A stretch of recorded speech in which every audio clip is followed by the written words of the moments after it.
and Ron. Welcome, welcome, welcome. And we do have our MC in this room, Hamsika.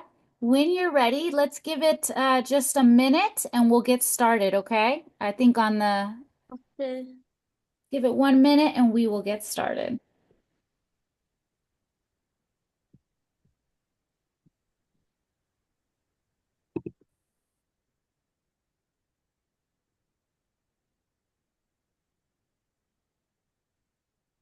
You can take it away now, Hamsika. Let me know if you need any help.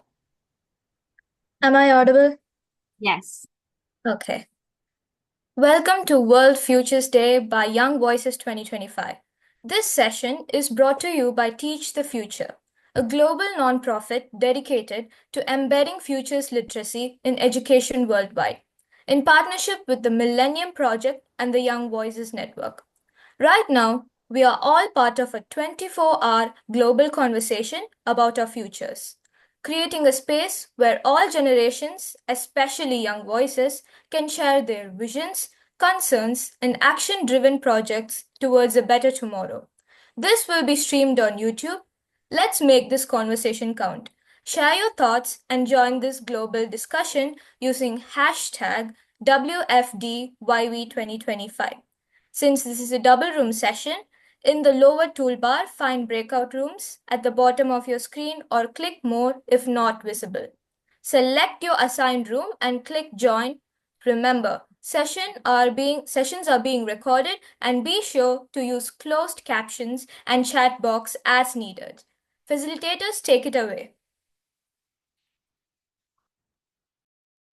Thanks, Sam Seeker. Ron, shall we kick off? So you're in the session that is the future of learning. I'll let Ron go straight ahead we'll go into introductions. So I'll let Ron introduce himself. Sounds good.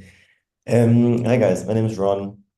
I'm based in Lisbon and moved here quite recently, back in November. So slowly, I cannot no longer say it. It's recent. It's getting longer and longer that I've moved here. I run a nonprofit organization called Curiosity Learning, where we empower young people to start and run local curiosity clubs. This session is going to be quite interactive with spaces for discussion, spaces for imagination, spaces for reflection. So if people are able to turn their cameras on and be present with us, that would be fantastic. If not, we understand, but it would be a much lovelier session for all of us if everybody have their cameras on, present, and ready to unmute to share thoughts and ideas. Hello, I see faces, I see smiles. Amazing. All right, Tom, over to you. Well, thanks, Ron. Yeah, my name's Tom. I'm based in the UK. Ron and I, our paths crossed about 3 years ago now, wasn't it? We were sort of attending a UN online chat. There was a webinar, and one thing led to another. We're both clearly very passionate about education, the future of education, and that the current state of education was unacceptable. And so we carried on lots of fruitful discussions.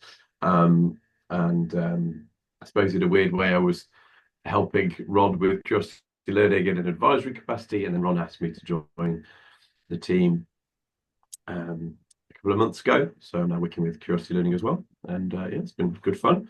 Oh, Ron, you've got someone in Lisbon as well, Luca. That's good. But yeah, so we're going to go straight into the session. So it's 3 parts to today's session.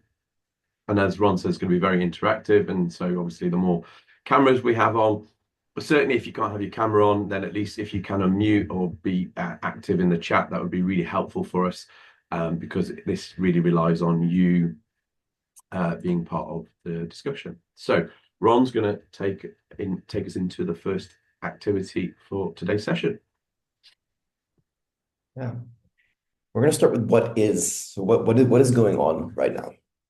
What is the education system? What is school? What is the state of learning today? I see a hand. Yes. Mitrisha. Is this we'll have a space for discussion in just a little bit. We're going to go through an imagination exercise first. We're going to do an exercise first and then space for discussion. So I'd love to invite everybody to take a deep breath, the deepest breath of the day, through the nose and through the mouth. We're going to do a little imagination of feel free to close your eyes if it makes it easier for you to imagine. Think of a memory that you have from school. I think most of us, if not all, have had some time in school. Think of what is the memory that when you think of your time in school, what's a moment in time in school that you remember? Imagine this moment of time. Really try to see it. What do you see around you? Where are you?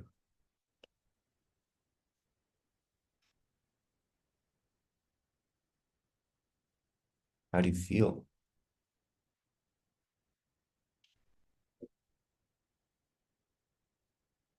Are you in a classroom? Are you outside? Who's with you?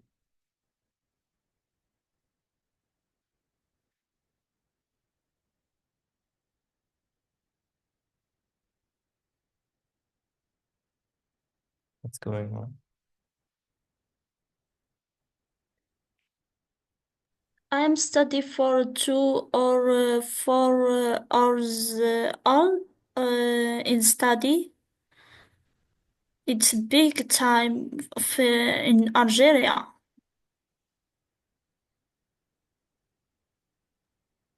Thank you. Uh, Thank you, Mitrika. Thank you. yeah. We'll take questions and comments momentarily. Thank you. Got to really sit with that feeling of what school was or is, depending on how old you are, for you at the moment. How it works. That's what we're going to start today. Afterwards, we're going to look into what if, imagining the different possibilities, and then what now of what we can actually do about it.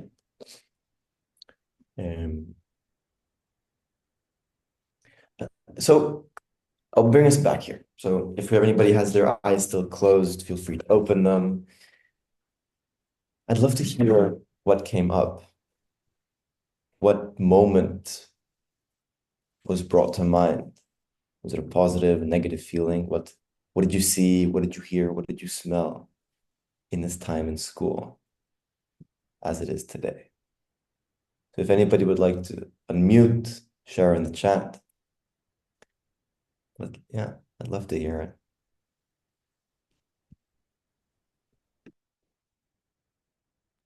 Go ahead, Mitsurisha.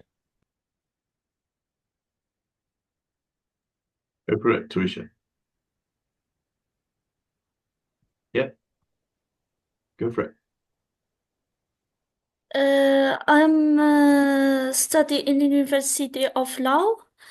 It's big time. I study this future day on become help these people or help this. Okay, thank you, thank you, and thank you this Iranian for you. You beautiful, amazing Iranian. Um, I am consulate for Algeria. Okay, I participate.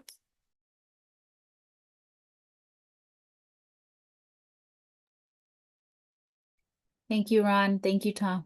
You can continue. Who else? Um, what else came up? Austin, yeah, go ahead. I am actually I'm actually still in school. So I remember one time I went to a field trip with my school to like the train station area where we saw different train stations, and like we even tried to like make one train out of like some paper, and like we even like tried to play with it. However, it never worked. And yeah, that's it. Would you say it was, would the feelings were positive, negative? What type of feelings came up in this situation, in this memory? Like the feelings are, I think, like positive, but like when we found out that it was not working, we were kind of sad.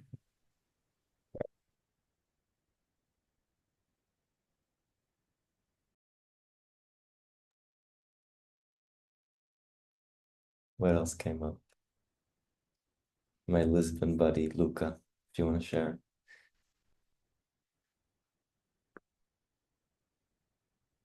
Or if anybody else wants to unmute, share in the chat. Can be a positive experience, can be a negative experience. We'd love to hear it. Something like when you think of school, your schooling experience. Hello Yeah, go ahead. everyone.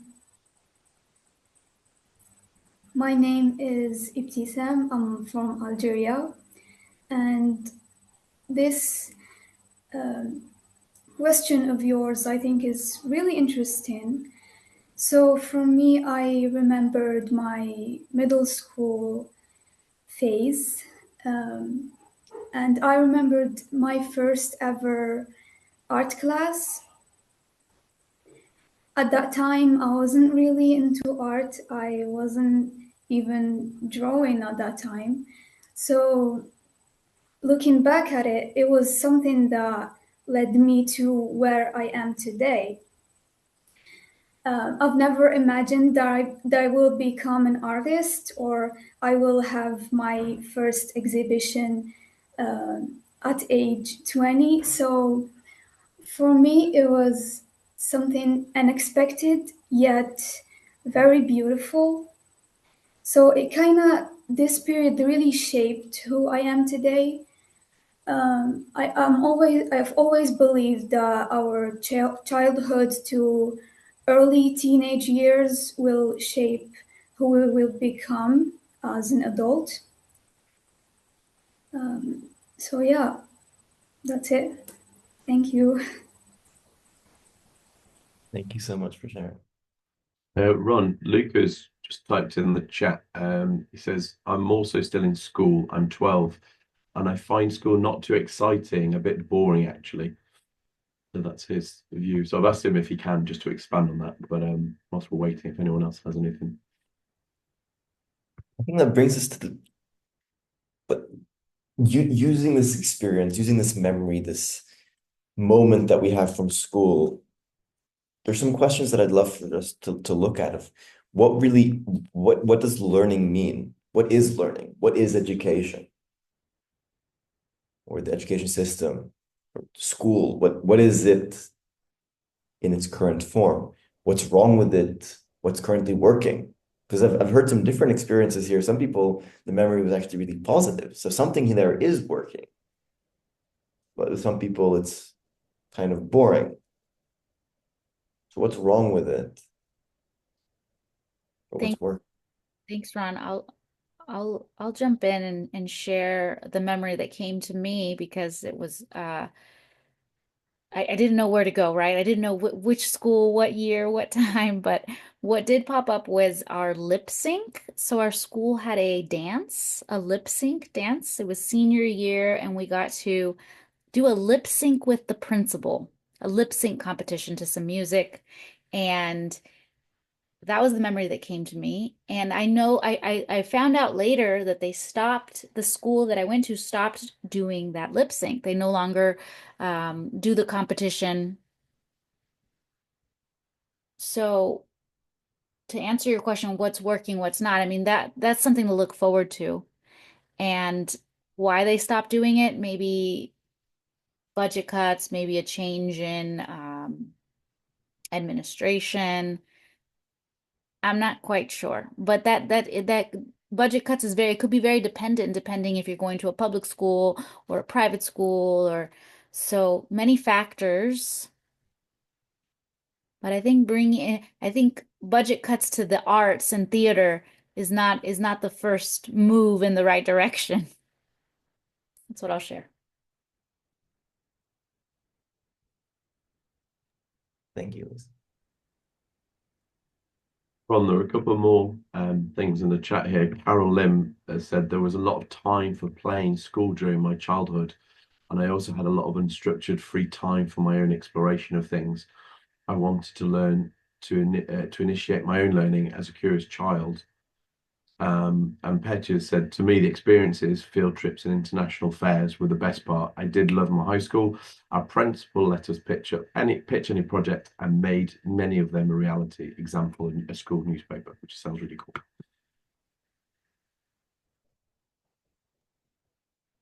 That's amazing. Sounds like things are moving in the right direction. For some, less for others.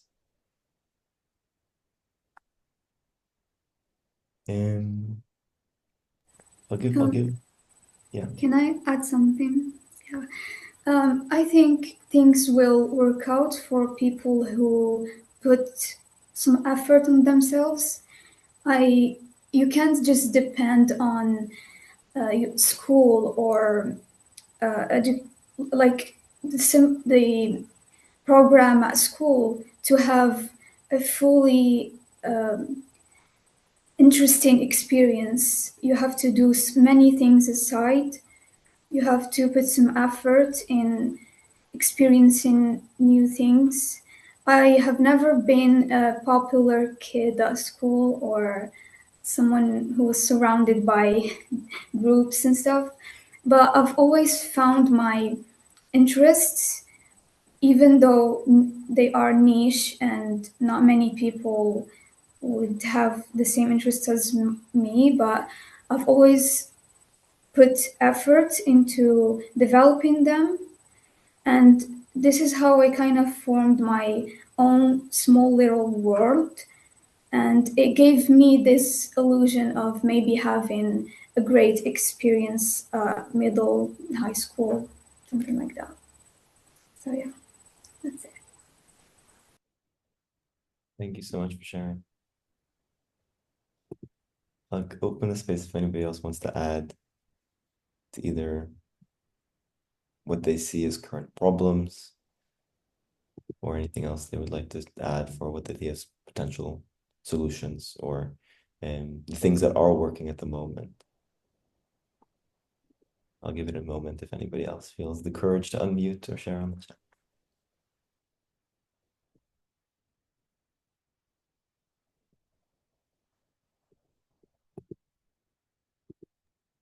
Or if you just heard something interesting that somebody said and you're like, oh, I really resonated with that, or can you explain more about this? We can just let it flow. It's okay as well.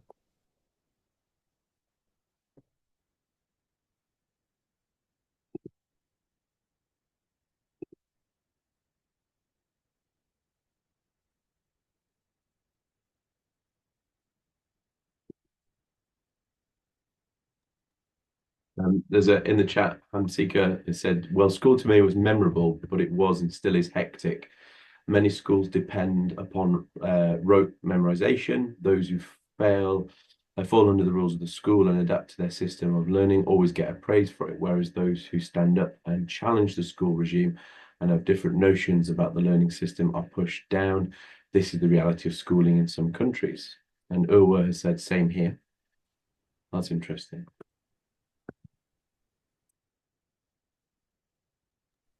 I think with that, we can move on to the imagination of possibilities. I'll pass it over to you. Right. Okay. So thanks for sharing those thoughts. That's been really interesting hearing and reading about your experiences to date.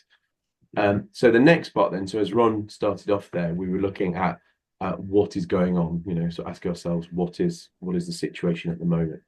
So what we want to do now is we're going to ask ourselves, sounds very out there question, but what if?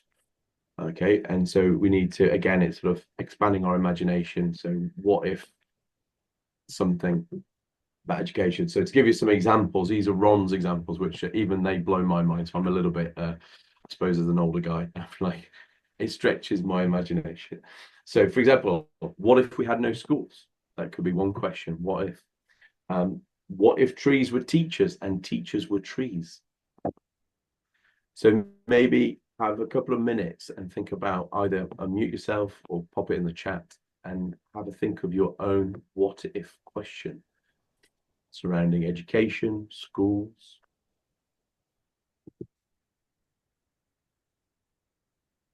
What if?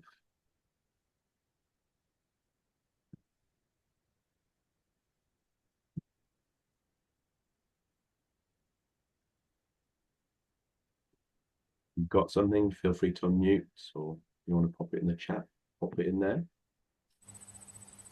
I think I have something to add up to the person who said, who talked about memorization in some schools. And that's true. I mean, in my country, we don't really give so much value to creativity or like freedom of expressing ourselves somehow.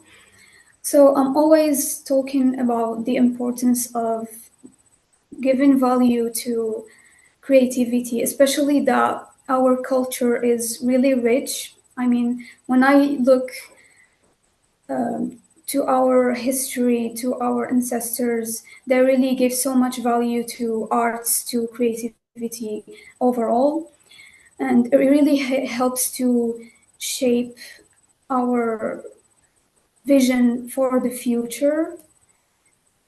And yeah, so that's really something to talk and to take in consideration. Thanks Thank for that. you. That's amazing. Yeah, that's really, first of all, great reflection on the previous comment. But actually, it sounds like you're skipping ahead to our third part of kind of what are we going to do about it. So I think you've kind of you already know in your mind, don't you, what you want to do, what you want to achieve. I'm seeing some Rod as well. You see these as well. So Carol said in the chat, what if students were teachers and teachers were students? Love it. Yeah. Those of you who, I don't know if you've heard of like causal layered analysis, and like you could flip it around. Mwande, sorry if I'm pronouncing your name wrong. What if education was only for a certain group of people, not everyone? Oh. Petya, what if every year started with someone explaining and giving examples why you need the knowledge of a particular subject offers? And what if every student was able to choose what they learn? Nice, I like that. And I do like your previous comment there, Petya. It's quite interesting as well. Lucas said, what if the recess time was in the learning time and the learning time was in the recess time? Fascinating. Thank you, Luca. Austin said, what if no one went to school when there was school?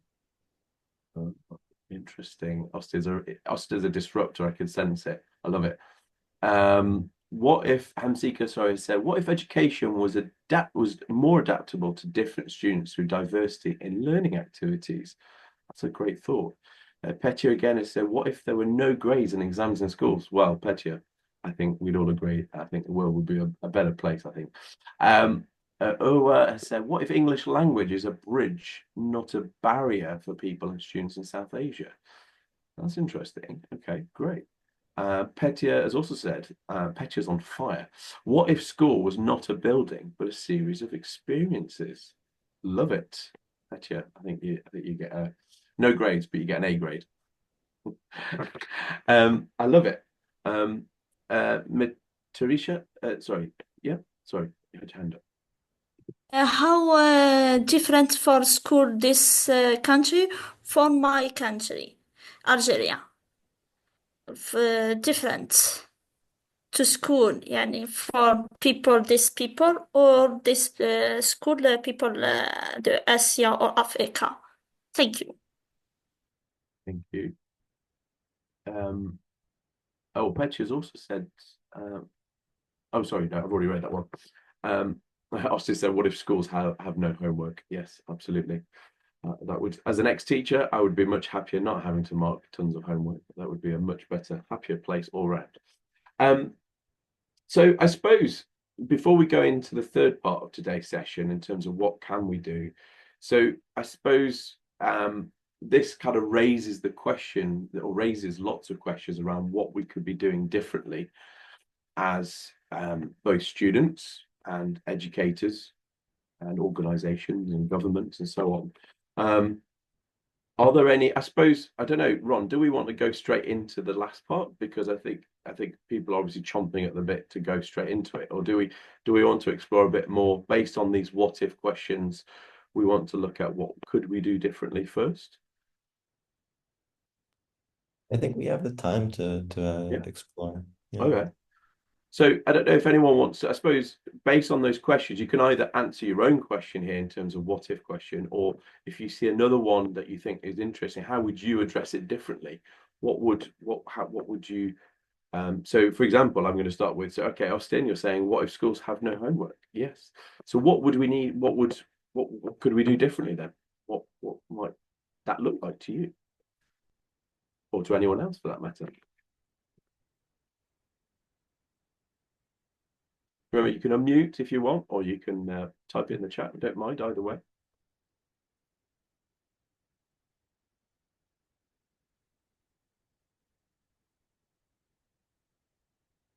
I suppose, what if we weren't measuring formal education, I guess, as a further to that homework question, or grades and examinations? What if we measured something else? Austin's put, what if AI replaced teachers? Interesting. So what could you do differently then? What is it about teaching? I think that if schools had no homework, activities with students and teachers could make students knowledgeable, as well as students will feel happier being in school and living their life. Interesting. So what would you do with your time, Austin? Just let me ask you a side question there. What would you do with your time when you're not doing your homework? What could you be doing instead? Or what would you see as an alternative then?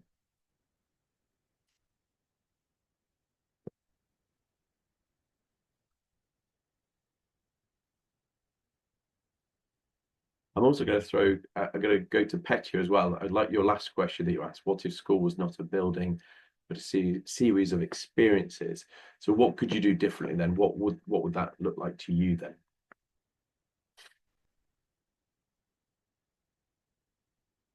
Do you mind if I jump in?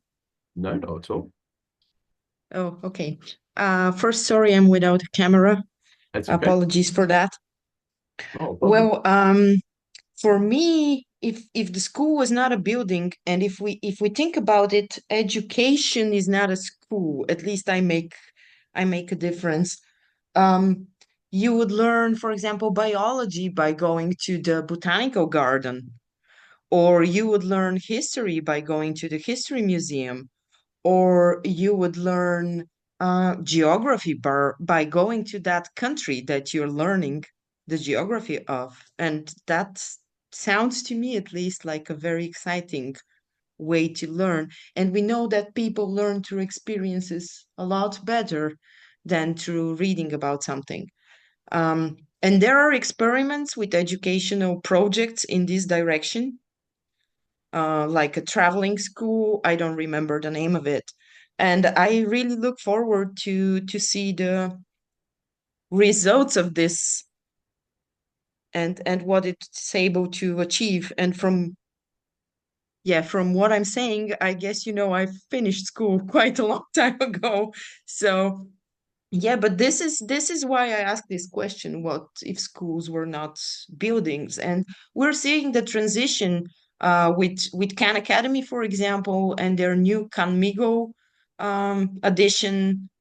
We are going more towards personalized education, and taking education out of the building that is school, which is still so archaic in the way it functions.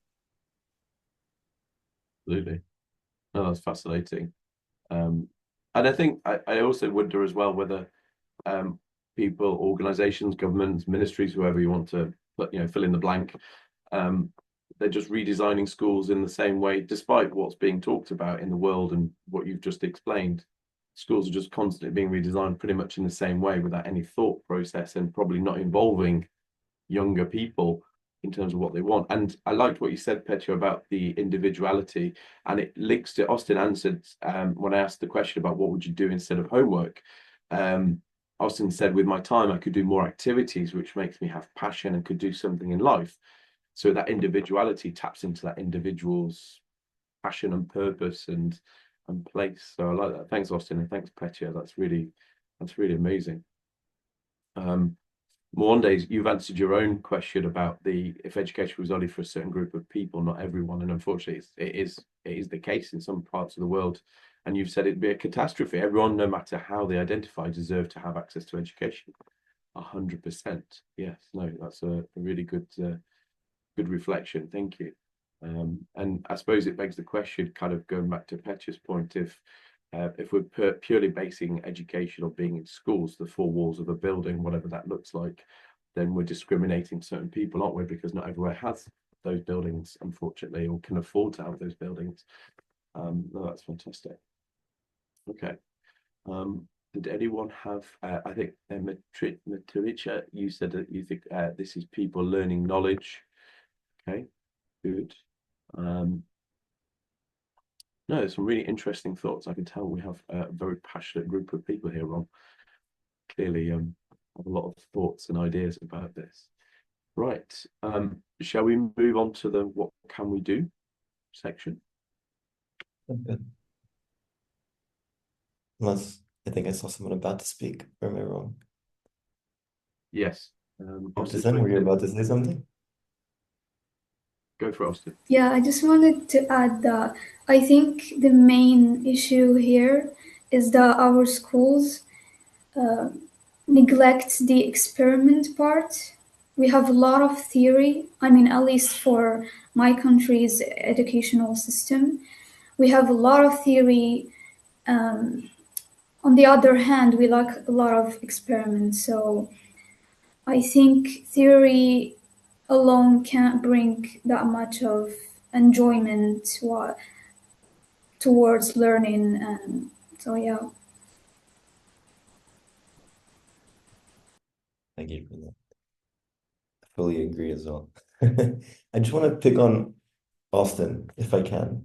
A bit on Austin, a bit of some about the AI. You said, and now Carlos as well, this thing about personalized learning and AI learning. It's something that I've noticed a lot of people pushing for educational change, and we all wanted to change, but there's kind of two camps. One camp is more about AI shifting education and how everybody will have a personal tutor, and one is about like emotional learning and communal and being with other people and teachers as more mentors. And I don't know if one neglects the other, but it feels very different. So I'm curious also when you said that there's more learning by yourself. Do you see that as a positive thing or a negative thing? Feel free to unmute as well or answer in chat, whatever is faster.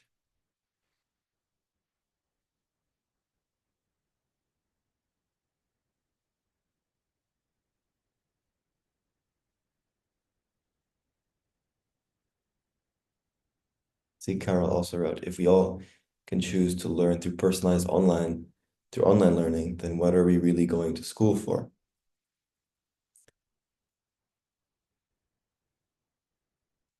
Like what worries me about this what if scenario of what if, I don't know, maybe it's just me, I'm not sure. But what if we all had access to personalized learning, then would we all be alone all the time? Like I see school as whatever you want to view it as an opportunity to have that other part of learning is being with people, isn't it? And that experience of learning from one another in face to face.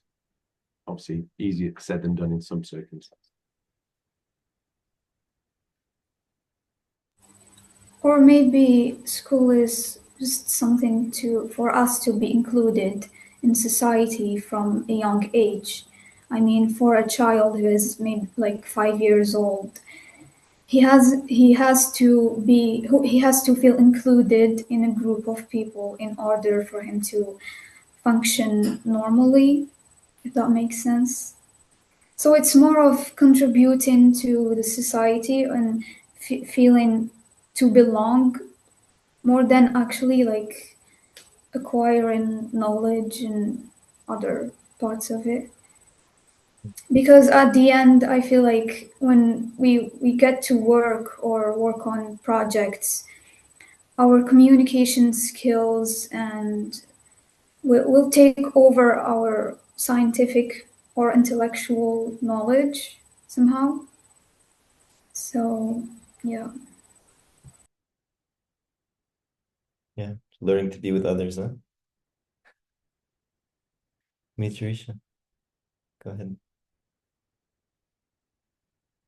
Feel this almost of question is actually this expression for this people who its difference is expression. يعني, how can expression do this people not same this country for Algeria or for these countries all. Thank you. Thank you.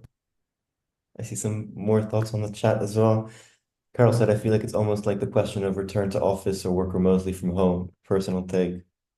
If we're going, for, for getting everyone to be in person at the same time, we must design purposeful in-person experience that they cannot have done it alone. Also says, otherwise we're getting everyone to spend good productive time on commute, only to do exactly what we can do in our own comfort over at home in our own time. Interesting. Yeah, so similar to school. Okay. I'd love to continue this discussion, but I'll take us on to the next stage because I think it's going to be also quite interesting.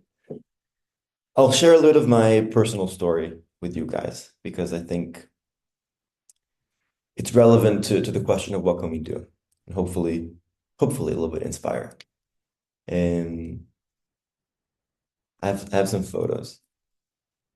I love embarrassing myself. Here we go. Can you see me? You see my screen?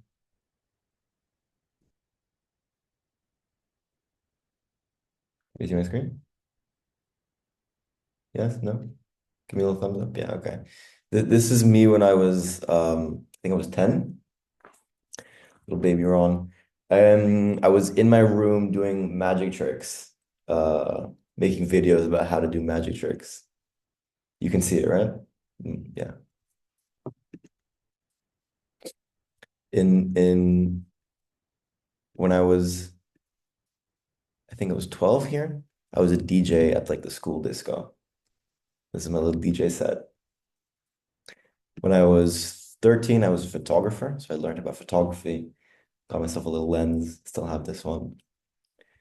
And it was this theme of learning, this theme of creating, this theme of just picking something up and going into it, researching it, learning on YouTube. But at the age of 17, I felt like I was just a student. All this passion that I had, it was still there maybe, but this system that I was in and this push for grades, this push for studying made me really demotivated to actually learn, which is ironic. All that to say,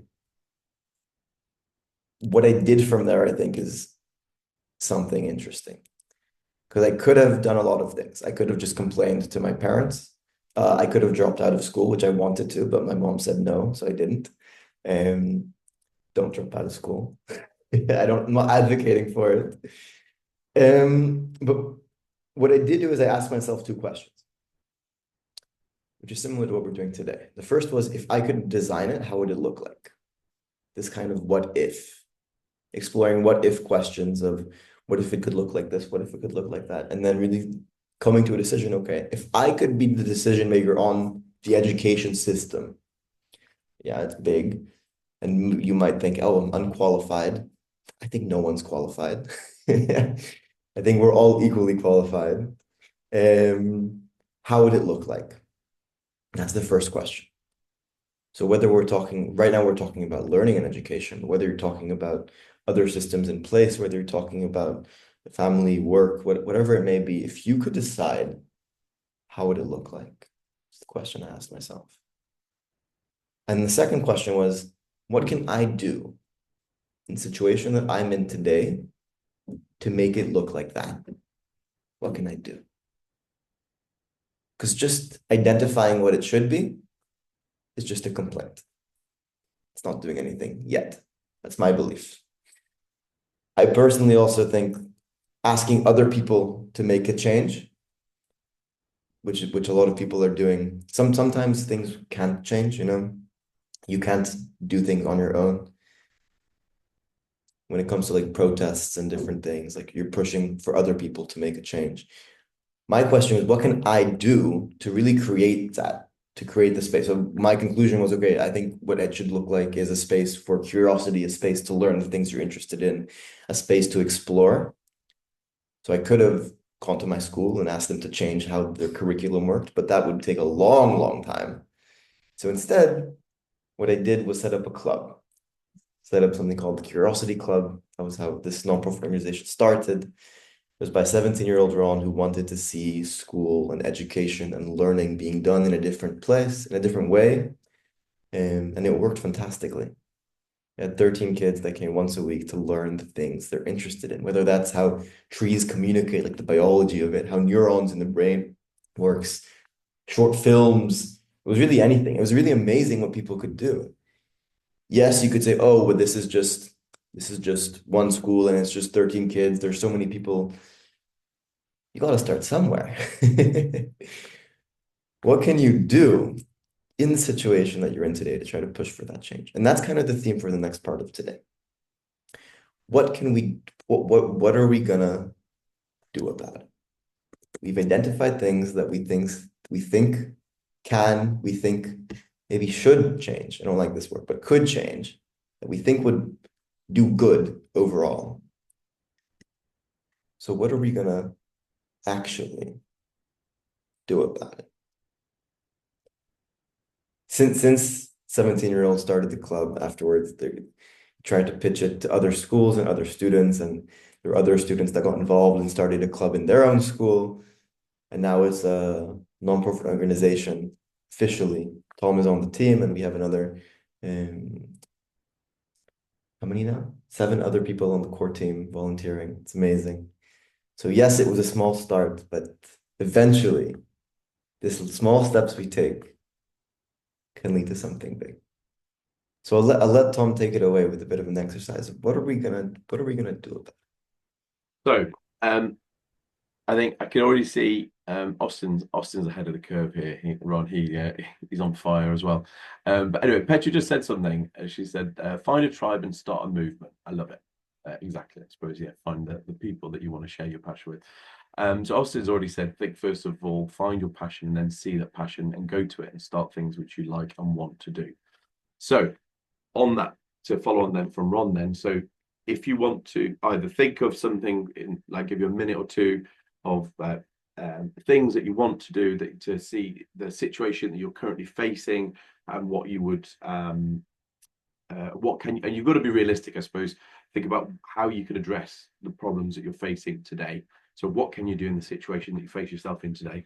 So either make a list mentally and then unmute and then share, or pop it into the chat, whatever's easiest. So let's do that first. So first of all, let's think of things that you wished that you could do to address the situation that you have in front of you today in your educational. I suppose we could spread it a bit further out as well, and in any other issue, not necessarily just educational, but anything that maybe is affecting your learning. How could you address it? So so as Ron said there, so if you need to write, if you have got a pen and paper there in front of you, then great. If not, just pop it in the chat as it comes to you. So I'll give you a minute, let's say a minute, just to have a think, and then pop those into the chat. And if you want to unmute, feel free to share. And then if you're already one step ahead and you've already come up with that, What I'd also like you to start thinking about is to think about those action points of things that you want to do for the situation that you find yourself in today.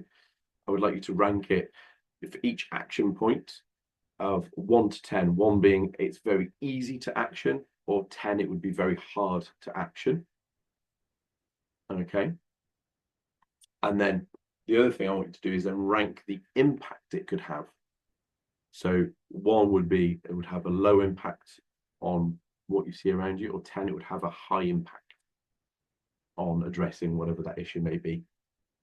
And then think about specifically from that list which item are you going to, which items are you going to commit to? Okay. And then we're going to get a whole group commitment voice to shout out our commitment to those points. Okay. Ron's popped it in the chat as well. So what can you do in the situation you're in today to make a list of things and then rank them from easy to hard, give them a number 1 to 10 of how easy they are to implement. And then 1 to 10 is what level of impact they'll have. So 1 is low impact, 10 is a huge impact. Miturisha. I think it's hard, but this knowledge or this people not have a social media or technology. It's very, very hard with him. In the people or America or country, us is impact is easy, I think. I think this social media or technology is we can do this people. Thank you. So you're saying that people with technology can have a better impact. So with social media as an example of technology, have a better impact than those who don't, is what you're saying. Okay. Interesting. Okay, thanks for sharing that. I'll put some background music on as people think.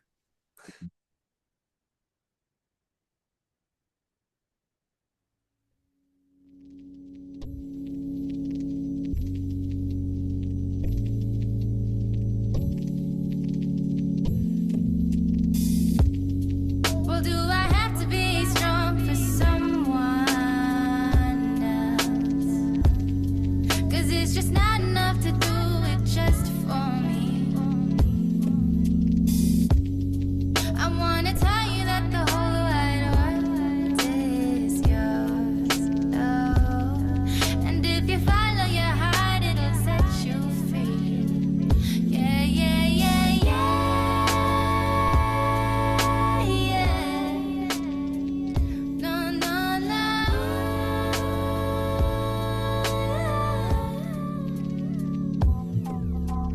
Find your heart, or you find your heart, it'll guide you, guide you. I'm going to set a 30-second timer. Or you find your heart, it'll guide you.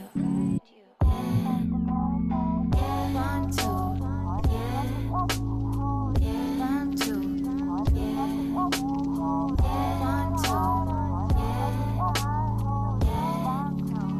done something new.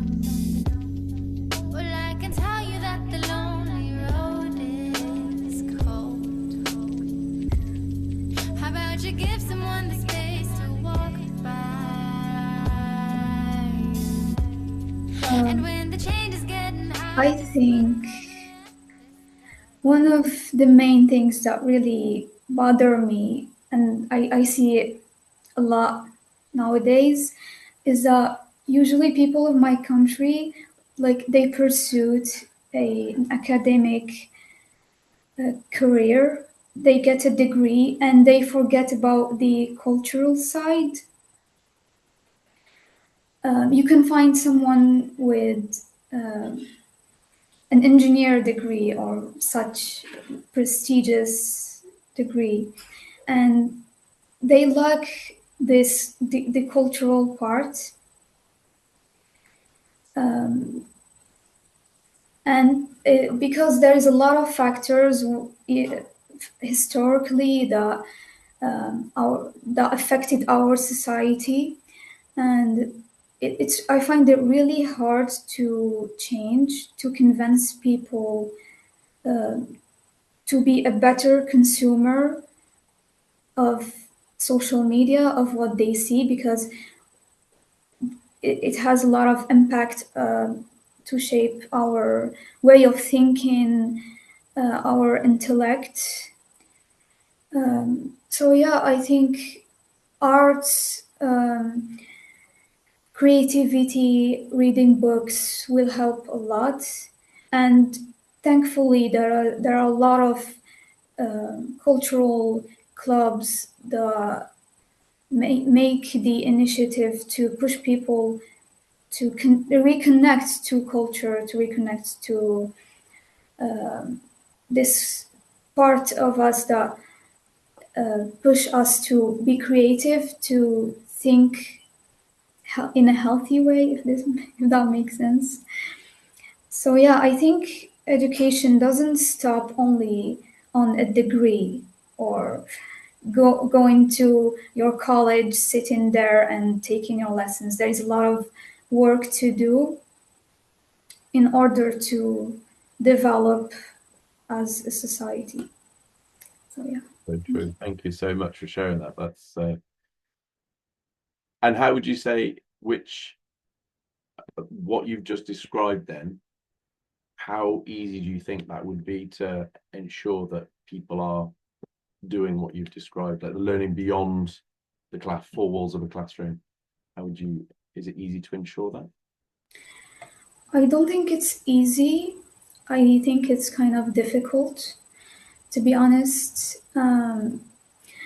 I think the best thing someone can do is, if you have a goal and you have a message to trans to how to say it? I mean, you have a purpose, you should stick to it, even if you think that's not a big thing, but still, like, you are contributing to making a change. So if you have an influence even on one or two people, you still are making progress. You don't have to be followed by a lot of people to make a change. You see, sometimes things start as a niche, not popular thing, and somehow they expand and become popular. So yeah, historically, it always starts like that, and you have to never give up. Slow movement and just keep going at it. Exactly. Thank you so much, Shay. Right, I'm very conscious of time. We've got less than 3 minutes left, and I just want to address. So Austin popped into the chat. So his ideas from easiest to hardest of kind of what to do to address the situation today. So number one was asking questions. 2, organization. 3, online sources. 4, advocate yourself. Sorry. 5, form groups. So kind of linking to what you've just been saying, Ibtisim, and then slowly build up that following. 6, participate in school or make one. It's ambitious, Austin. I love it. And 7, encourage teachers to include real world thoughts. That's also very challenging, especially when it's that youth and adult divide, I guess. 8, school policies. 9, new learning methods. Up chat. 10, redesign the education system to focus on life skills and creativity. No messing about there from Austin. Straight in. Let's just redesign it. Absolutely. And he's also given then his listing of impact ranking. I'm just very conscious of time, so I don't want to go through too much of this. And also Mwande has said that unfortunately in most parts of Africa, the current education system curriculums are outdated and often don't align with current job market demands. So true. So a solution could be to encourage the use of free online platforms to enhance knowledge and cover up this education gap. Partnering with NGOs that are interested in addressing education gaps or barriers could also be helpful. And another point that he makes is, in some regions in Africa, unfortunately, girls have less access to education as compared to boys. Good. Hello, hello. Oh, uh, Tom and Ron, your session got cut off just by a minute. Thank you though so much for that. The chat box was on fire, the conversations were happening, and I'm sure the other room had very similar experiences. So before we begin and introduce the next session, I'll go ahead and pass it over to our MC. Hamsika, if you're in the room, you can close the session. Yes. As we wrap up this inspiring session, thank you all for being part of World Futures Day by Young Voices 2025. Your perspectives and participation have made this conversation truly meaningful. The journey doesn't end here. New facilitators and fresh conversations begin at the top of each hour, and we'd love for you to stay and continue exploring future's possibilities with us. Remember, our intergenerational voice matters in shaping our shared futures. Thank you for being part of this global conversation. Now, I'd like to make some quick announcements. First of all, Teach the Future, alongside our founding Young Voices Council members, we co-curated our first exclusive FutureWise Intro to Futures Literacy Fundamentals. Online courses ages 12 and up recommended. Pre-registration is now open. Second, we'd love to hear about your experience. To share your feedback and receive your certificate of participation, please fill out our survey. I'll share these links in the chat now.